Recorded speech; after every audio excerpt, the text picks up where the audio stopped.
Hi, welcome to Springdale Today. I'm your host, Mary Jordan. Springdale Today is being filmed on location today at Springdale High School, where we're chatting with Charleen and Carolinda Hudson, who are both basketball players here at Springdale High School, as well as head girls basketball coach Heather Hunsucker. Now, Charleen and Carolinda are Don Tyson School of Innovation students, but they compete on the court for Springdale High School. Thank you all for being here with me today. Thank you. Now, I'm really looking forward to talking to you guys today. As I understand, you guys are doing a lot of cool stuff on the court as well as in the classroom. Mm-hmm. And we just really look forward to finding out what's going on with you guys. Yes, sir. Yeah, so tell me a little bit about you guys. Who's older? I'm the older one. So Carolinda or Charleen? I'm Carolinda. Yeah, sorry. All right, so is there just a year difference between you two? Yeah, I'm in 12th grade. I'm 17, and she's in 11th grade. Uh-huh. All right. And so did you guys grow up in Springdale or go to any Springdale schools besides Don Tyson School of Innovation? Yeah, we grew up and went to Turnbow, and then we played at Sonora for Sonic basketball. And yeah, when we went from there, we came to Springdale and played. All right. Well, I was curious about who your guys' favorite players or teams are. Do you have anybody that you're kind of watch? I like to watch myself on Huddle sometimes. Oh my gosh. Or I like to watch Diana Taurasi. Shout out to you guys. To you, actually. And Steph Curry. He's the GOAT. And I would say my favorite player is probably Giannis. Yeah, I like watching him.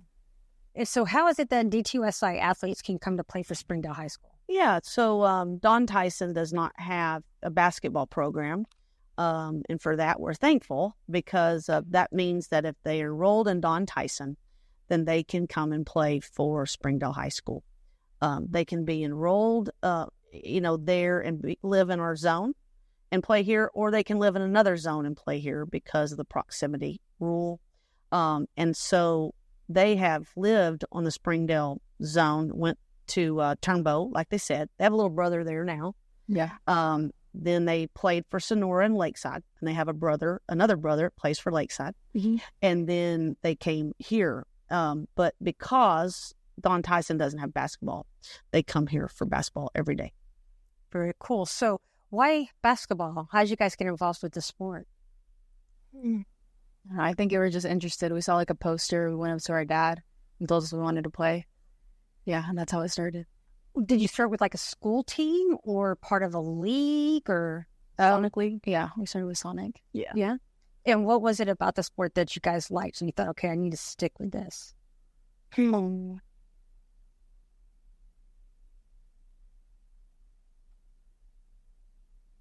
probably because they were winning.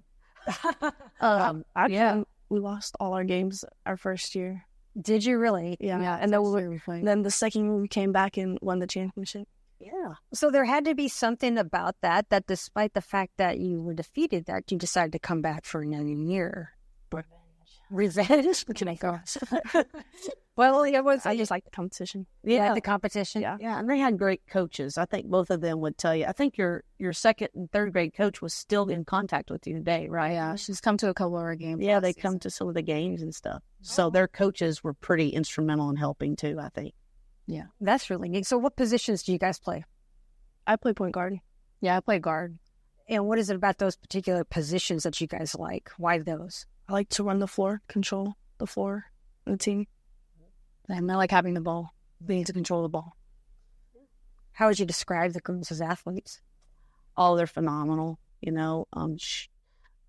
Carolinda is the oldest, and both of them moved up in the 9th grade to play here. And so both of them did amazing things at Lakeside that had never been done before. And I just tell all the coaches, like, they're just winners. They took a program that had not won, and they come there, and all of a sudden, they're hanging banners. They come here. First couple years, we took our hardships. We were young, and then last year we won the most games in school history. It's never been done, and they continue to break records, wherever they go. And it's this really cool dynamic, between the sisters. And I'm so lucky that I've known them in the 2nd and 3rd grade. I was their Sonics coach for about 2 weeks. We couldn't find a coach, so I'm the Sonics coach, and found him a really good coach that was a friend of mine, and her husband. And the kids joked to the coach, when's the real coach coming back, and we've just bonded ever since then. I've just followed them. I've talked to them. I've had them to games. I've visited with their parents. I just really consider them family. And long after they're gone, I'm still going to be talking to them. They're going to get these annoying text messages from Coach Hunsucker and all the things. But I'm just really proud of their progress all the way through our schools. They excelled in the classroom. They excelled on the athletic court, both at Lakeside and here. And that's the best compliment I can give them. They're just winners. How does that feel, hearing the coach describe you guys like that? It's nice. Awesome.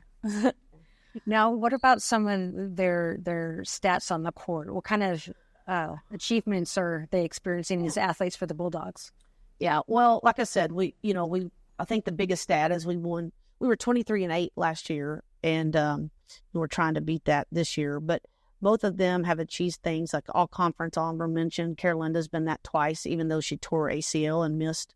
When you're talking about perseverance, she missed a whole season and came back off an ACL injury and just had a wonderful season last year. Charlene's been named All-State. She was selected in the top 5 players in our league. She was selected as a Northwest Arkansas Democrat Gazette first team player as a sophomore, which she was the only sophomore on the entire list. Everybody else was juniors and seniors.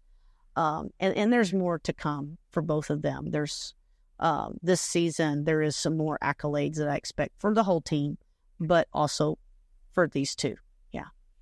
So you guys are practicing routinely with the high school, but Coach said that you're really dedicated to honing your game and improving your game. So what kind of things are you guys up to kind of improve your skills and build upon what you're learning here at school?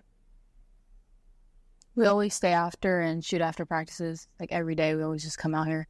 We shoot on the weekends. Sometimes we work out with our dad. Yeah. Not sometimes. Oh, a lot of the time. Most of the time. So take her through, like, what is, after we get done, we call it up, you go in, talk to her about, like, what is your routine? What do you do? Be more specific with her. Okay. Well, we set up the machine. We set up the machines that we just got. Shooting machine. And we'll shoot 50 or 100. We shoot 100, so that's 50 each. And so we'll do 100 threes, 100 jump shots, 100 one dribble pull-ups, 100 floaters, and then 100 kind of freestyle. And then we do 100 free throws after. Then we finish with a drill where we have to run up and down the court and do 10 threes and see how much we make after that. So that's how we finish them. And about how long does all that take? Like an hour, hour and a half. And are you doing that daily? Yeah, every day after practice. And how many days do you guys practice? 5 days a week. So that's a lot of dedication, you guys. Now, how are you balancing school with that practice schedule? For me, I just try to do as much school as I can while I'm at school, and then whatever I can try to finish, I'll just come home and try to do it. I make sure I have a plan, make sure I have something set so I get all my work done. Yeah, and how's school going? It's going great. It's a lot. Yeah, I felt like last year I'm taking a lot of classes. I'm still taking a lot of college classes. I'm taking 2 APs. So that's a lot, but I'm trying to manage it. And one of you guys has taken quite a bit of college too, right? Yeah. Not me. Yeah, it's me. I'm working towards my associates. My associate's degree of business. And so, yeah, this will be my last year taking it, and then I'll have my associates by the time I graduate. Are you doing that through the partnership that D2SI has with the Walton School of Business? Is that what you're doing? Yeah. That's really cool. I can't wait to see what happens from that. Are you enjoying it? Yeah, it's a lot, but I like it. Yeah. All right. So when you're going to graduate this year then? Mm-hmm. Do you have any idea what you might want to do following high school? Something business related. I want to go to the U of A and then try to get a job there, get some internships, and see what I can do from there. What about you? Any plans for after high school? Go to college and play ball. How much do you think basketball is going to factor into your guys after high school, after college? And do you think it's something you're going to always want to play? Heck yeah. I'm going to go to WNBA. Yeah, and that's not above the reach for a Springdale athlete, right, Coach? That's right. Dream big. And she definitely has the skill set, and she has the work ethic. And I want her to keep dreaming that way. I definitely do. And she can tell you she's been on some college visits lately. Matter of fact, she went this weekend. I should have mentioned that in what I talked to the girls about. You know, we got a kid offer today. We had another kid on a visit. We had somebody winning a ring, you know. And it's pretty amazing stuff. But Charleen is definitely a part of that. She just visited Pitt State this weekend. And what did you think? It was nice. A nice school, nice people, nice community. Didn't you get to play with them a little bit? Oh, yeah, I did scrimmage with them a little bit. Get to scrimmage with a college team. Isn't that cool? That is really cool. What was that experience like for you? It was good competition. They play fast. It was nice. I still beat them, though. Oh, my God. I'm kidding. They made me wait for you when you come back. It made me run a few laps when you get back talking about all right, so cool. All right, so what about following? Did you want to play basketball as well, you think, for a career, or did you have some plans after college that might not involve basketball? Yeah, I think I have plans that might not involve it, but I still like basketball a lot. I see myself playing it like at a local gym or something. So yeah, I still like it a lot. What do you think you might like to do as a career someday? Not sure. I'm still figuring it out, but definitely something business related. So yeah. Yeah, I'm going to try to involve her in, coaching too. She'd be a great coach. When I need these youth coaches and she's down the road, she's probably going to be getting a call. That would be a lot of fun. That would be a lot of fun. What do you think about that opportunity to coach other students? Yeah, that's nice. We already do that right now. We already try to train little kids. Like me and my dad and my siblings, we set up a program where we train little kids on Saturdays for free. So yeah, we already do that. What's the name of the program? It's Lee's Basketball Workshop. And is it here in Springdale? Yes. Where would somebody go to find out more information about that? You can just look at our Instagrams. My Instagram is _Carolinda Hudson. And so, yeah, we have it posted on there, and we'll have updates. We also have a Facebook page, I think. It's called Lee's Basketball Workshop, so yeah. The link is in our Instagram account if you go look. Yeah, it is. So is it a free camp, or are there particular ages for the camp? It's little girls right now from 2nd to 6th grade. And so, yeah, I think we're working on expanding to boys and just to see where we go from there. Now we'll let them play. Oh, and now we might as well let them play. That's really neat. How do you guys feel spending that time with younger athletes? And I imagine you can kind of relate to being that young and playing yourself. Mm-hmm. Yeah. I see myself in them a lot, because we struggled with having to get gyms, trying to get open gyms and train outside of school practices. So it was nice being able to provide kids with that. Yeah. They relate really well to the kids. They do. They help us with our clinics as well, and they're really good with the kids and very knowledgeable. The kids love both of them, and so I'm honored that they're doing that. They do it at J. O'Kelly, and it's free, and it's for our kids. So we've got Springdale girls giving back to Springdale girls, and I think that's really neat. I do too, and you're just role modeling for them and showing them what they have the capacity to do, not just as athletes, but for their community too. So thank you for doing that. We're all served by it. Right, so let's talk about the upcoming season. How do you guys feel about your upcoming season? Feel great. I feel like we're going to go all out, take it all the way to the state championship and win it all. Yeah, I agree. I'm really excited to finish off the season. Now, your first game is November 14th. It may or may not have happened by the time this aired. Coach, what are your sights set on for the season? Yeah, I'm the same as them. I really think I've coached 23 years. I've been at Fayetteville and coached some undefeated teams and teams that went to the state finals. This is probably one of the best teams I've ever coached as far as depth and work ethic and chemistry. It reminds me of a team that I was the assistant coach with when we won the state tournament. We have the pieces. We have the competitiveness. We have the will. For me right now, the biggest thing has been for them to focus on small details so that we can achieve the goal of winning the state title. State tournament hopefully is going to be held here. We have to get used to this arena too. What does it feel like on game day? With the scoreboards lit up and the music going and fans in here. So we have as many games as we can in here. because by March we need to be our very best. But as far as talent and chemistry and competitiveness and will, we've got it. We've got it. And this will be the best team that we field here at Springdale. I feel very strongly about that I've had in my time here. And that's saying a lot considering last year. Our schedule is harder. It is harder. We're really going to challenge the girls in the off season, but I think it'll pay off come March. It'll pay off the schedule that we're putting them through. But this is my leader, this is my other leader, and I'm in good hands with them leading the team. I don't have to do a whole lot. I've got senior leadership. Adriana runs the locker room, and we've got Kaya who's played with them forever, and these kids are just taking ownership of the team. And so I can sleep a whole lot better at knowing that. And that's going to take us further than me doing everything. So really excited to have them leading this team. And I think the sky's the limit for this group. Seems like you have a huge amount of confidence in the girls. How does it feel to hear your coach speak so highly of you? It's great. Yeah, we trust her the same amount, Even more. I do have to ask, though, is there any healthy rivalries that exist between you two as sisters and teammates and basketball players? When we were younger, for sure.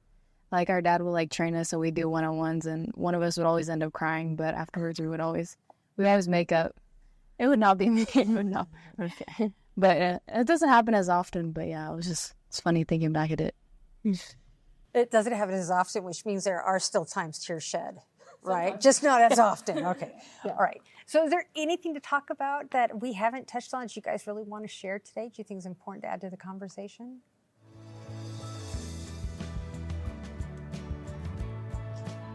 No? All right. Well, I appreciate your being here, and I look forward to watching your season. If there's anything else happening with you guys, be sure to reach out and let us know, because we would love to talk to you more in the future. We can't wait to see what happens in the futures for all of you. Thank you. Hi, I'm Mary Jordan. I'd like to welcome you to this session of Springdale Today. Today, we're at Bernice Young Elementary School with 4th grade teacher Amy Allen. Amy, thank you for being here today. Thanks for having me. We're going to be talking to Amy, who is Arkansas's only finalist for the 2024 Presidential Award for Excellence in Mathematics and Science Teaching Awards for K-6 mathematics. It's a big mouthful. Yes, it is. Big mouthful for a big award, right? Yes, thank you. So, congratulations on that. How long have you been teaching? So this is my 11th year teaching. I interned a year for my master's program, and then I started in Siloam Springs, and I've been with the district for 9 years in Springdale. So this is my second year at Young. Well, the award is the biggest award that a teacher can receive for education in this category in the United States. How did you feel becoming a finalist for such a prestigious award? Honestly, I was a little shocked. I mean, obviously, I'm excited about it. It's a really big honor to receive even any kind of recognition. And so to be a finalist and then the only one, it was affirming to me, because this is my career and my passion. And so it was just really nice to get that recognition for all of the hard work. So, yeah. That's cool. Now, is there anything particularly significant about the award for you personally?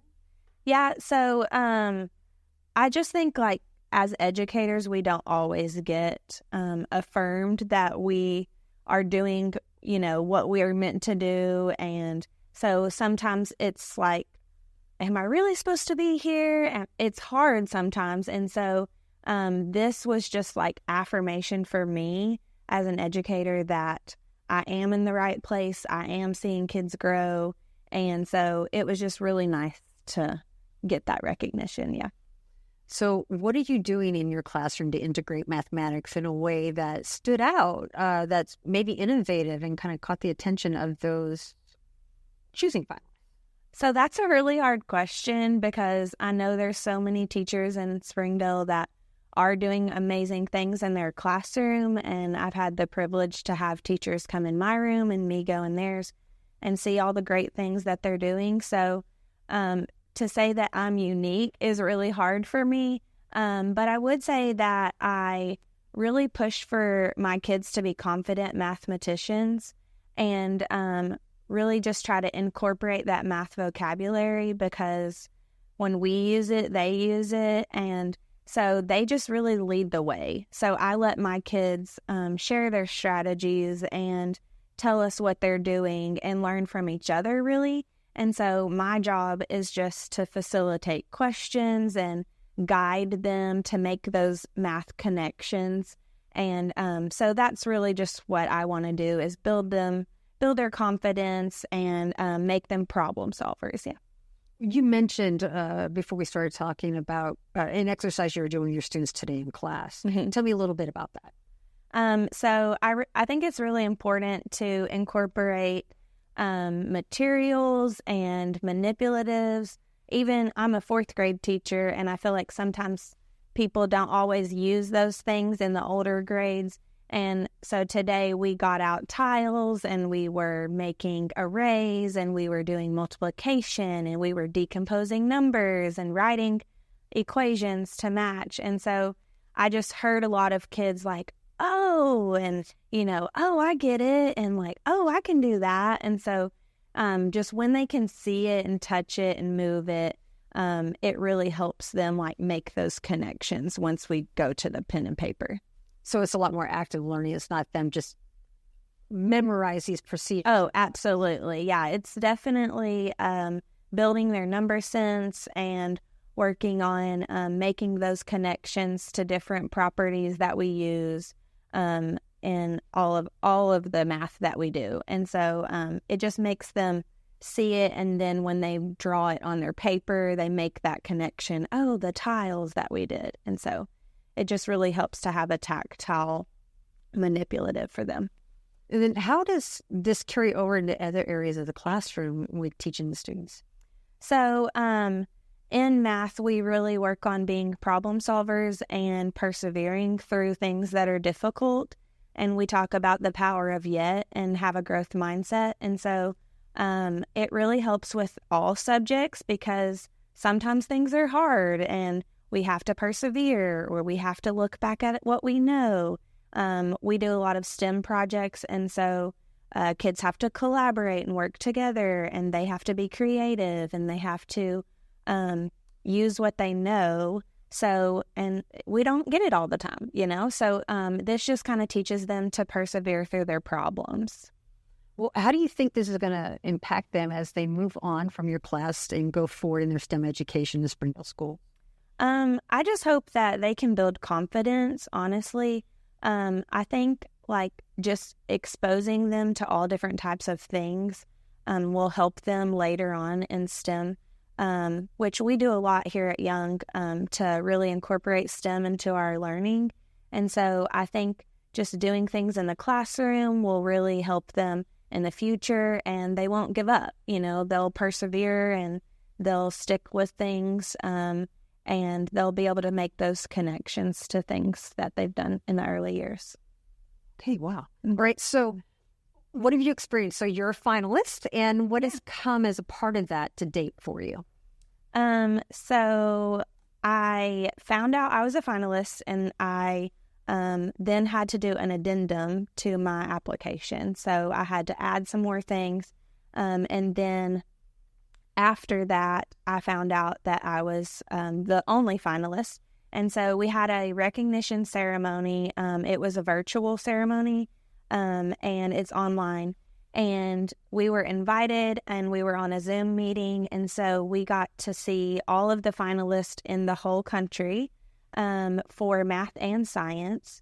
And then we got to go into breakout rooms, and so I got to meet with other finalists from all over the country. That was really cool. And we just kind of discussed our experiences, and we can ask questions. So it's a really good networking experience just as a finalist. So I'm really excited for the future. It sounds interesting. Now, in the event you do win this award, what would you anticipate happening next? So if I did win, hopefully that's the case, then I would be invited to Washington, D.C. To receive my award. And there is a monetary value of $10,000 that would come to me if I won. That would be really exciting. And so, yeah, hopefully that happens. I'm not sure on the timeline of that. So I will keep in touch and let you know. Have you considered, if you did win, what you might do with that monetary award? So as educators, we all spend money on our classrooms every year. And so I would obviously want to put some money back into the classroom and extend my STEM and math practices. But also, I think my family gives up a lot and sacrifices for me to be a really great teacher. And so I think I would probably take us on a vacation, honestly, just so I can say thank you for all that they do for me and supporting me. I hope that happens for you guys. I really do. Now, what's next for you professionally? I mean, I really love being in the classroom and teaching. I would love to teach math all day, but I'm happy to teach all subjects as an elementary teacher. So I think in the future, I would love to be a math instructional facilitator, so like a math coach. And then I could go into other classrooms and model for them and co-teach with teachers. I just think I really have discovered in my time that I like to teach other people about teaching math. And so I think I would really love to do that. Yeah. Okay. Well, I hope that's exactly what you need to do. Is there anything we haven't talked about that you think is important to add to the conversation today? I would say it's important to express my gratitude for my school and my class and all that they did to support me. Christy Schrager, she nominated me. She's the math specialist in the district for the elementary grades. And so I'm really thankful to her for nominating me and seeing that in me and pushing me to do this, because I'm not sure if I would have taken that opportunity on my own. So I'm really thankful to her, and lots of awardees in our district have really helped me through this process and just supported me. And so I'm really thankful to all of my colleagues for that. Great. Well, I'm thankful for you sharing your story and talking to us a little bit today. Thank you so much for being with us. Thanks for having me. You have a wonderful day, and we look forward to talking to you again in the future. Springdale Today is a production of Springdale Public Schools Communication Office. The podcast is hosted by Mary Jordan and is produced and edited by Micah DeLacy. Be sure to subscribe to Springdale Today for free on your favorite podcast platform. And don't forget to follow Springdale Today on social media for episode updates and behind-the-scenes conversations. Thank you for listening. We hope you'll join us in the future as we continue to learn about the amazing stories happening in Springdale today.